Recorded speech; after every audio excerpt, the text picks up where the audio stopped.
This video was published on July 16, 2014. It clearly shows Grad rocket systems being fired at Donbas from the Russian side of the Ukraine-Russia border, near the village of Gakovo in the Rostov region. The next day, the National Security and Defense Council of Ukraine informed the country that Russia was using more and more artillery and rocket launchers to fire into Ukraine.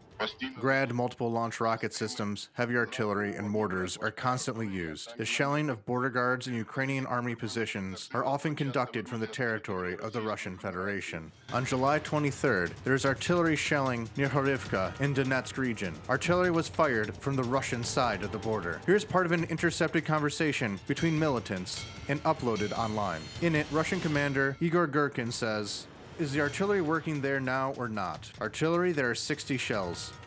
I mean, Russian artillery. No, I'm here to ask for support."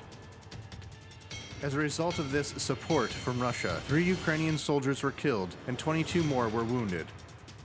Evidence of Moscow's direct involvement was published by a resident of Samara, Russia, Vadim Grigoriev. He posted a photo with the subtitle, "2 weeks already in the fields on the border with Ukraine." He demonstrated what was going on in Rostov.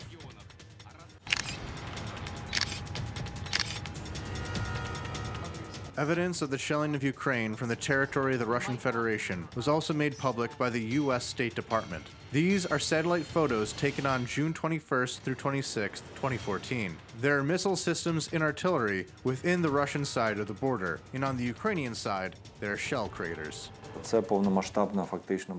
It was actually a full-scale conventional war during that period of time, not even a hybrid one. The nuance is that it was an undeclared war. But if we talk about the very structure of warfare, it was a full-scale war on all the tragic rules of this category.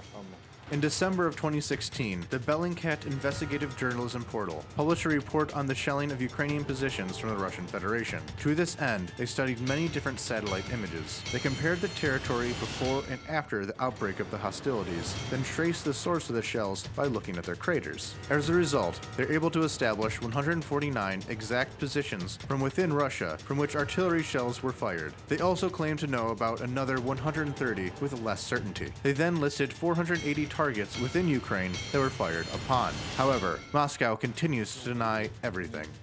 The question is whether our troops are in Ukraine or not. I tell you directly and definitely, there are no Russian troops in Ukraine.